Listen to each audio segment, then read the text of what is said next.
One of the most profound things I've learned in my life is that it's actually not about my hair at all. I've spent a lifetime trying to cover up who I am. And as much as I love a good external transformation, and I do, I much more love a heart transformation. Join me as I share how I work to heal my heart, find happiness, and embrace our hair. Okay, welcome back to It's Not About Your Hair, where we talk all things hair, heart, and happiness. Today, we're going to talk about what to do if you feel stuck. I think this is really good. Last week, I came back after being off for a long time, going through some hard times here at the Voss house. And I cried through most of the episode. So if you didn't tune in and you're one of those people who just loves a tearjerker, you should hop in. But it inspired me to think about what to do if you're stuck. Stuck in, call it analysis paralysis. So stuck in fear, stuck in sadness, stuck in the idea of I don't know what's next. There are a couple of things that I think are really important for your process. And it's really funny. I share this a lot, you guys, because this podcast is really just about my life. So I'm not an expert in anything. I'm a curly hair specialist.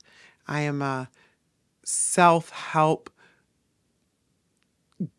read it all, tell me it all. I am a podcast consumer, a book reader, and I love Jesus so much, and I love the idea of authentic healing, okay? I love it. And I spent the first half of my life angry, broken, sad, and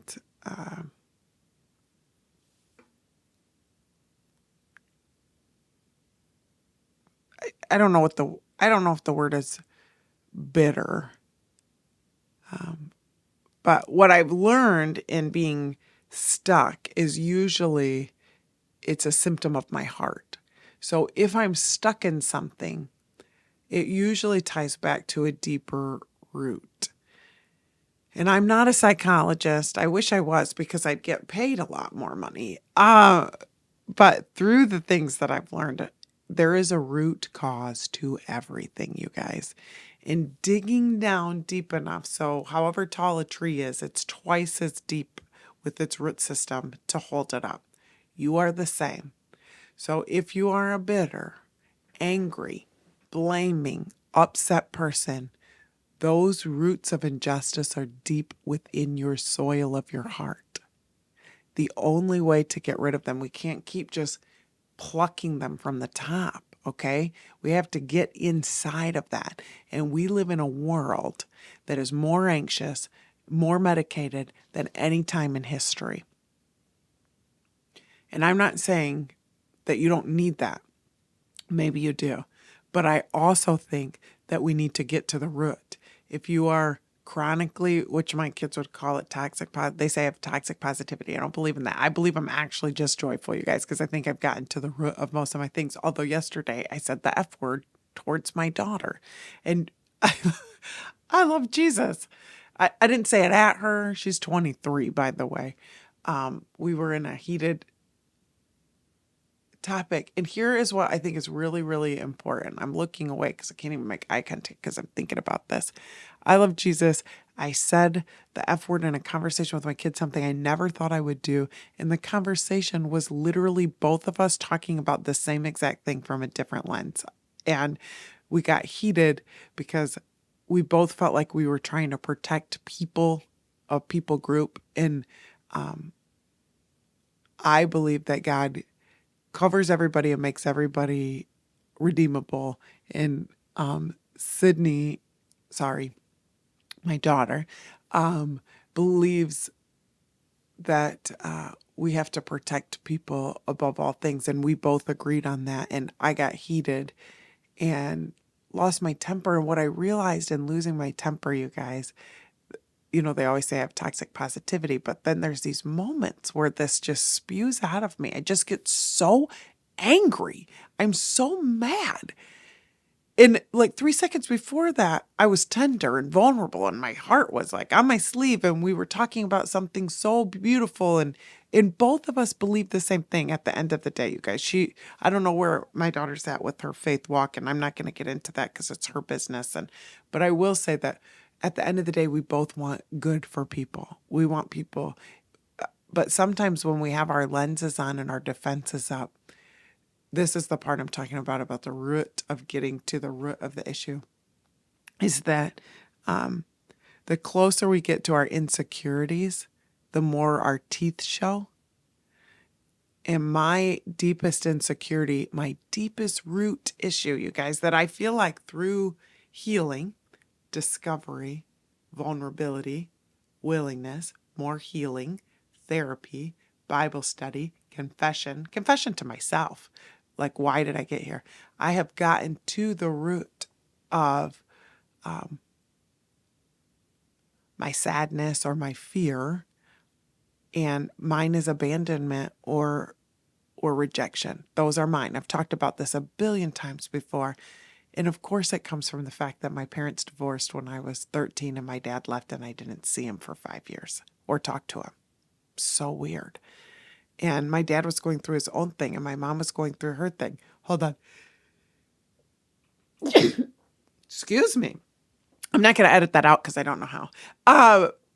But this isn't to blame them. It's to say that 13-year-old kid who could not make sense of that began to hide and fight and get icky on the inside to defend herself from the outside world. So for many years after that, I was angry. I used drugs and alcohol to cover up my feelings of rejection. I made myself visually unappealing, cutting my hair off, the things that, dyeing my hair black or blue or purple, dressing in a manner that would be really what I would consider repulsive. They were all outside reflections of my inward feelings. I didn't know that, of course. I don't think any of us know why we're doing those things unless we do the work. And as I began to heal and get better, I became less defensive. But there was a huge portion of my life where anytime I felt like someone was rejecting me or leaving me, I would become angry because anger was easier than what had happened to me the first time, which was I felt helpless. And I was, because I was 13 and I was stuck and I didn't have a choice. And so no matter how old you are when this trauma happens, we build a new self around that trauma response. We become a new person, and usually a guarded one. We put up these gates around our actual internal person, and some of that's good and some of it's bad, but then that's what shows up. So in this exchange with my daughter, who I love more than anyone, and this is what we've been working on, is first we're a family. We pick each other. We fight for each other. And lots of families don't do that. It's not first family. We're like, this is the team, okay? This is the team, and we don't deviate from the team. You can have different opinions, and we need to see. And Sophie and I talked about this on one of our podcasts. Like, we're not all playing the same spot. We can't all be the quarterback. We need some people to do, I don't know, football only because of Travis Kelce. But we can't all play the same position. And so all of these things need to happen in order to find your identity in anything. But I think realizing that I love my family more than anything. I want my family to play their spot on our team. I don't want them to all be like me, which some families have that operating system. But when someone gets close enough to my vulnerability or my weak spot, just like an animal, we guard that wounded area.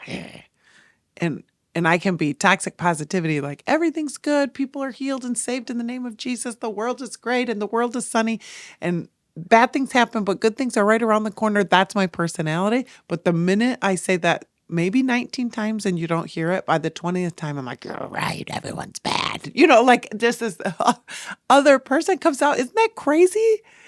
So recognizing these patterns get to the root. So once we're at the root, I can recognize when I'm guarding, when I'm protecting myself, when the anger part of me is coming out. What is the anger response?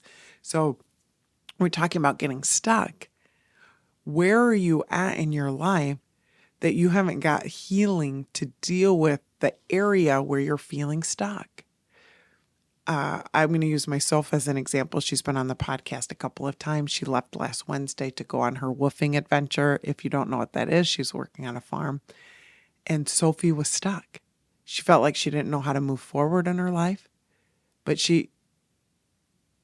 not everyone needs to go somewhere to figure that out. But if you have the opportunity, I think it is most helpful to get completely out of your playground, away from your playmates, and into a new environment where you are the only you there. And you have to learn how you operate. Because when you do that, you can't blame anybody else. Sometimes when we stay in our normal situations, and not all of us can get out of them, I would encourage you little pockets to get out. That has helped me more than anything in my life, is to discover myself. And it's easy when you're in a routine. My husband sucks, my kids suck, my job sucks, this sucks, to blame everybody else for why you actually suck. So if you're stuck, so for Sylvie, she felt stuck in a fear or anxiety cycle of her own insecurities. And no matter what she did, she didn't feel like at home it was too safe for her to stay in a room and stay safe and not explore getting past her fear.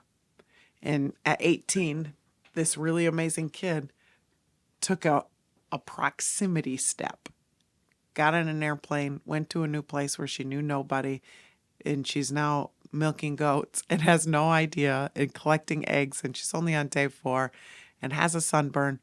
But already talking to her last night on the phone, I'm going to cry. God, I'm a nut job, you guys. So she was sad and a little bit wanted to come home, but also so proud of herself and faithful to where she was at. So changing proximity can help you to get unstuck. She can already feel the wheels of change. And if she doesn't feed back into, which is our initial response, that's why it's kind of cool to change your proximity, and she doesn't just get on a plane and come home, she'll continue to bump into these insecurities because they'll bubble up and she'll be able to face them and move. So yesterday she had to do something at the Renaissance Festival in Arizona all by herself for hours. And she's uncomfortable alone. Most of us are. And that forced her to bump into that insecurity, you guys, and she couldn't run and hide. So where are you running and hiding, or what are you doing? So for me, I will say grabbing my phone and scrolling the internet when I'm feeling overwhelmed is something that I do. It's a form of hiding, and it stops me from having to think. And we live in a world that tells us that that's okay, but it's really, really, really, really, really not.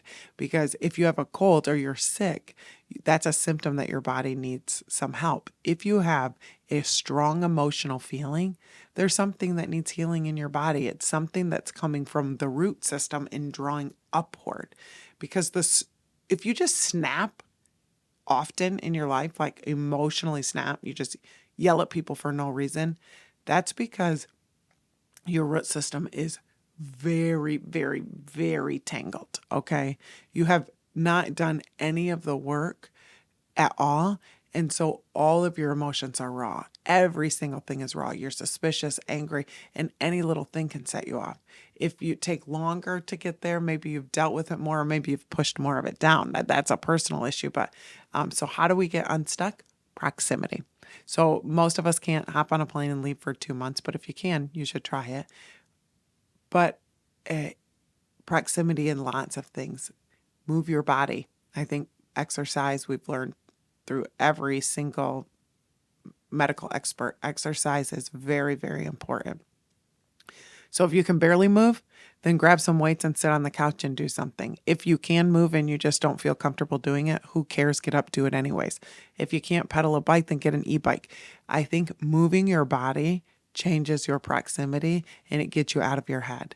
You have to get out of your head. I would also encourage that there are moments of time to get unstuck where you're not listening to something else. So there is a huge, I think this is a huge problem is, and it was for me, so I can only assume that it is for others. And then when I started researching it, all the research shows that it is. But there's a huge part of us that can't be quiet. We're uncomfortable with quiet. And so we don't listen to that inside guide that leads us, because we have to have a podcast and we have to be listening to music. We have to be doing this. We have to be doing that. We're not actually listening. So get still and listen long enough to hear the birds chirp, listen to your heart, feel your feelings, folks. Feel your feelings. And when something bubbles up, find someone to talk to about it, read a book on it, listen to a podcast about it, but start doing the work to healing, because when we emotionally get unstuck, we physically get unstuck. So that's true. So move your body. I also think joining some sort of group. So for me, it's a small group. I really love a small group. Also, maybe it's a running club. Maybe it's a book study. Maybe it's finding new people to surround yourself with that encourage you and don't feed into it, because typically there's also lots of studies on we become like the 5 people that we spend the most time with. So this is a proximity thing, but a little bit different as well. If you always hang out with people that are like you, and I'm going to say this too, this is very funny, but it's true. If you complain about the people that you hang out with the most and they get on your nerves, I promise you're like them in other situations to other people, because it just naturally happens. We rub off on each other. You pick up tendencies, quirks, things. If you think that the people you hang around with are negative, I guarantee when you get out of that space with those people, you're negative to other people. And that's hard to believe, but it's super true. So maybe you can't find new friends. So then find friends on books and podcast and things like that. And then look for new opportunities, which is really scary. So my Sophie got on an airplane and went to a whole new place. But maybe your scary thing is that you look online for a group, a mom's group or a women's group, or maybe you're not into the Jesus thing. So you join pickleball, but find different people. Okay. That's going to help you get unstuck. Also, do something you love. Last year for my anniversary, my husband and I bought kayaks, and I love that.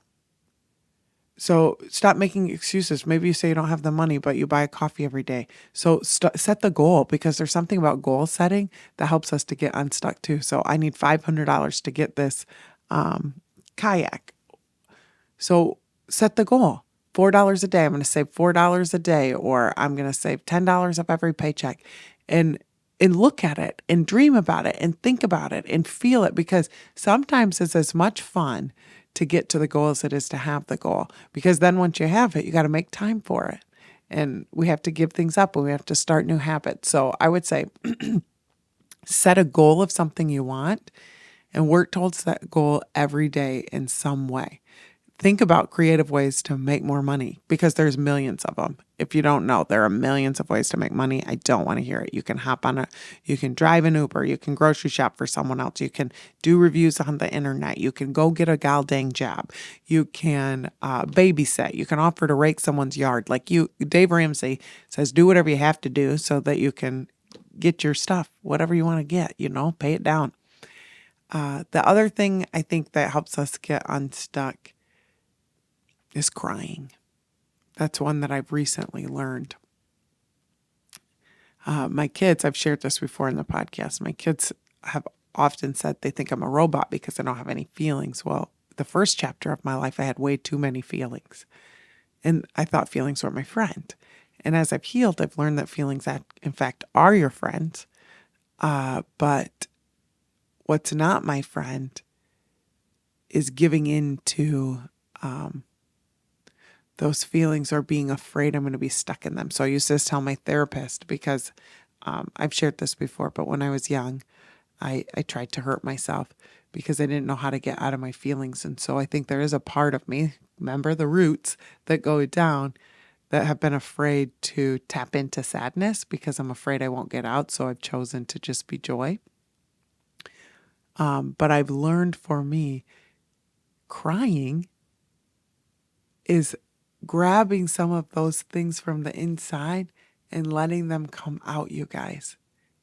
Healing rain. It brings out a part. And I think it waters new life to grow. So if you need to cry, take a good goddamn cry. Get it out, weep. I showed up at church a couple weeks ago and I felt like I hadn't cried about any of the things that had been going on in our life. And I didn't even feel like I needed to because I'm pretty guarded. And all of a sudden, all my walls fell down. And I cried so hard that, you could feel the snot in every part of your body, and my I couldn't catch my breath. And they let me just do it. And when it was over, it was like, okay, that came out of me. So let yourself do that. Let yourself cry. So these are a couple of ways to get unstuck. And also back to the vision board. If you haven't watched that episode, it's quite a few back. Find it. Vision boarding. Super, super good on being able to look forward to something. And I want to remind you that in that movie, what's it? Caprese. I can't remember the name of it. It's so good. But she says you don't get a choice of being born or what you're born into, but you do have a choice of how you're going to live. You have a choice. If the past and the roots that you have dug and grown out of have left you with the life you don't want, dig those suckers out and start again. Doesn't take long to get flowers. It doesn't take long. So I'll be praying for you. I hope that you have some insight on how to get unstuck. Thank you for tuning in and listening to me. If this helped you, it's always cool if you'd share it. But remember today that if you don't know that you're okay, I hope you know that you will be. I hope you know that you're worthy of love, that you are fearfully and wonderfully made, that you're quite frankly freaking awesome. And even if today bumped into a few of your tender spots and you felt guarded, know that it's okay. Okay? Have a great day. I guess this is where I ask you to subscribe to my channel, to follow me on social, and to listen wherever podcasts can be found. And join me every Tuesday at 2 as we unpack how to heal your hair, your heart, and your happiness.